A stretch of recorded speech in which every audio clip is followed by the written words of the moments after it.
Hey everyone, it's Nero here. With Kamen Rider, which is translates to Mass Rider, is a tokusatsu series. I should know the creator's name, but I just don't have it right now. But just to give you a retrospect, he was the man who created the Skullman and the Cyborg 009 series. They all have the same theme, with the original Kamen Rider being that he was created by this evil organization, ends up going against them and wins.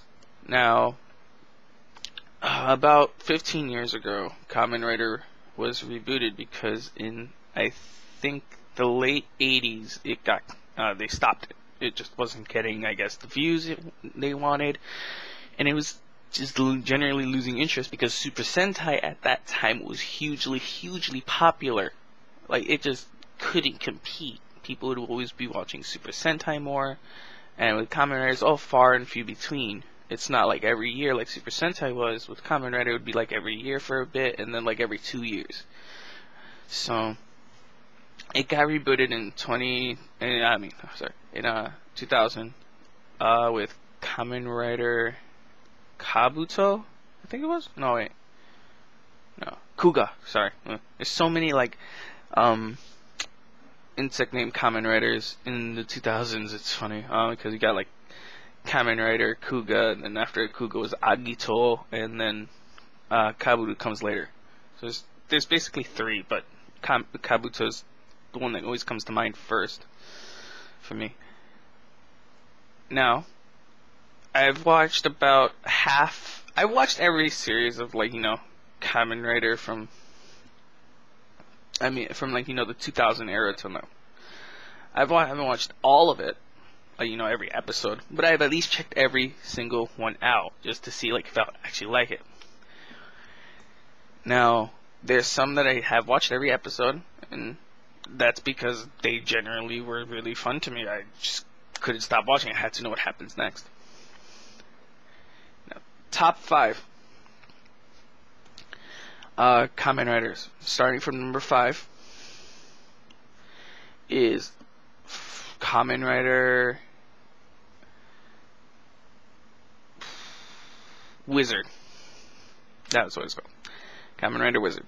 Kamen Rider Wizard is a fun series, but I think the villain in the series is kind of so the villains are they're interesting, but they're not too much. Wizard is fun. It does have a good theme to it. That's generally the way I keep watching sometimes because themes are good. So it's always get me pumped for the episode sometimes. Now the story with Wizard is hit or miss. Really, it really is hit or miss. It does get wacky, but then it does sometimes get deadly serious. So that's why it's really number 5 because of the villains. They're just not as threatening after a while, and I think the main villain of the series is kind of lackluster. It does tie into the story, which is nice, but still, it's not that. It's kind of played out at that point.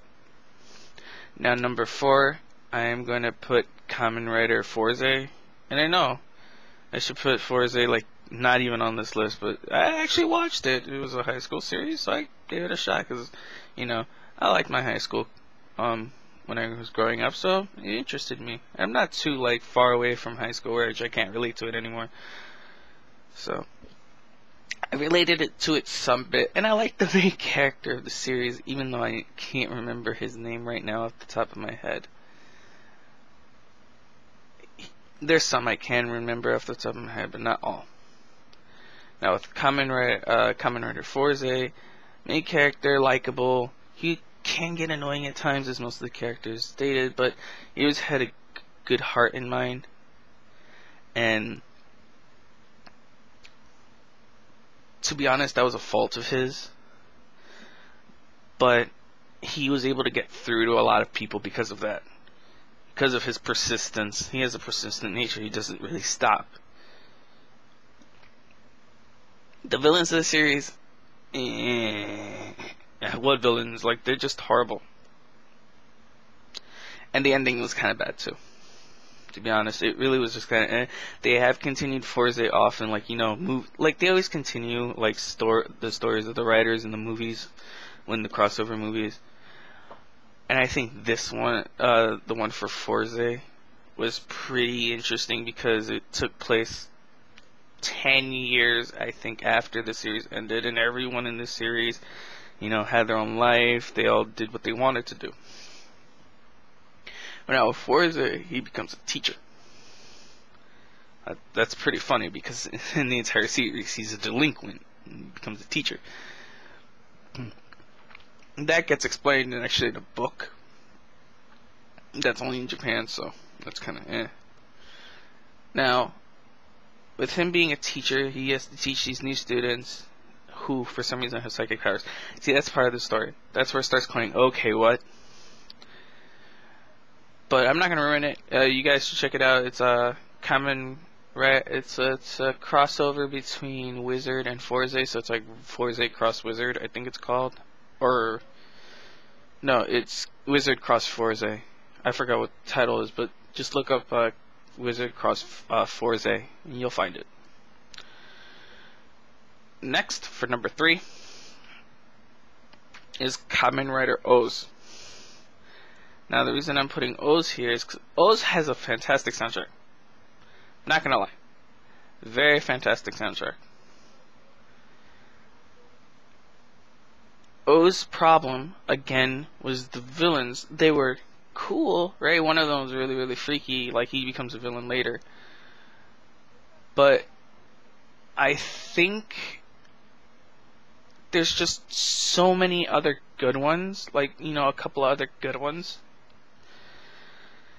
that it's hard to evaluate. Like, O's was an anniversary series, and it had too many dull episodes. Like, some of the storylines were just not that good.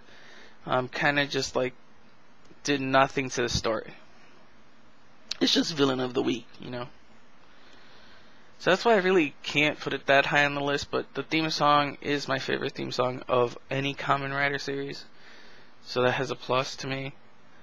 But with number 2 is, for a while, was my all-time favorite, with Kamen Rider Kiva. Now, Kamen Rider Kiva is I think it's the darkest series I've seen, in the sense of every episode people die. There's not one episode where no one dies. A lot of civilians get killed. A lot of the main characters get killed. That's intense because the story takes place in two time periods. One in the present with the main character, and then in 20 years in the past with the protagonist's father. Now, they all have interconnecting plot lines, like, a villain from the past is now still in the present. He's still there, and you don't know if, like, a person will move on or continue doing his things. Repeatedly, like,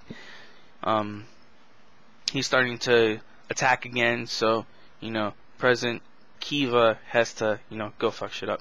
Now, that series only has, like, one other Kamen Rider in it, compared to, like, some other ones, where it's, like, a huge set of characters that are Kamen Riders. But Kamen Rider Kiva, Ixa is kind of Like, I was kind of disappointed. And, near the end of the series, you see, like, one other Kamen Rider, but, that's kind of, like, spoiler heavy. I don't want to really explain that one, because it's kind of okay to apply. I also forget. It's just an alternate version of Kiva, in a sense.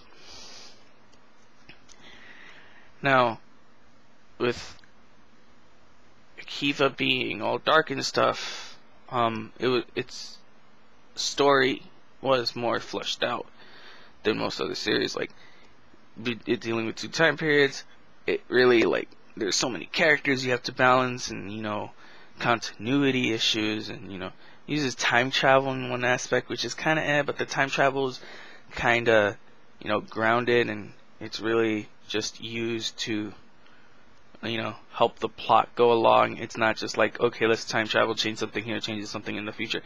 Yes, I think that's a point in the series, but it, like, doesn't happen, like, every second of the fucking series. It just happens once and it's done. Now for number 1 is Kamen Rider Game. Now this is actually, I feel like a lot of people would say this now, is that Kamen Rider Game is the number 1. Kamen Rider Game combines fruit and samurai.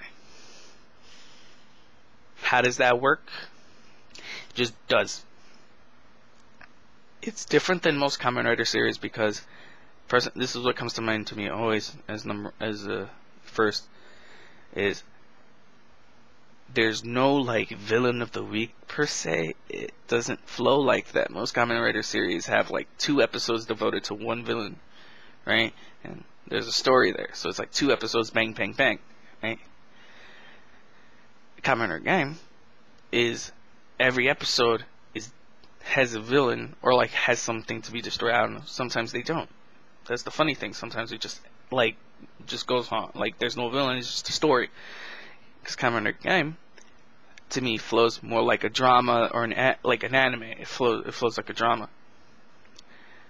There's a story and it's being told, and it's told expertly for what Kamen Rider is. And I think the villains of that series and, you know, the whole overarching plot was pretty menacing. Like, it's pretty devastating what would happen if, you know, one side wins over the other. Now, it has also Sengoku aspects to it. That's also what it's played with. And I think it does justice to everything. Like that, this is the best series. There's tons of Kamen Rider. Some are, like, more powerful than others. Obviously the main characters are going to be the most powerful riders. Well, you know, some of the side characters are kind of eh. But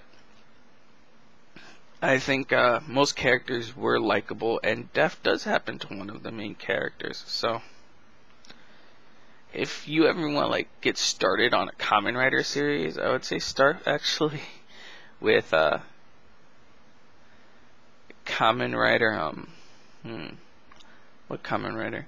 Oh yeah. You should actually start off with some of the old Kamen Riders to see that era for a bit, and then if you want to see the new era, start off with Kamen Rider Kiva or like Kamen Rider O's or W, something like that.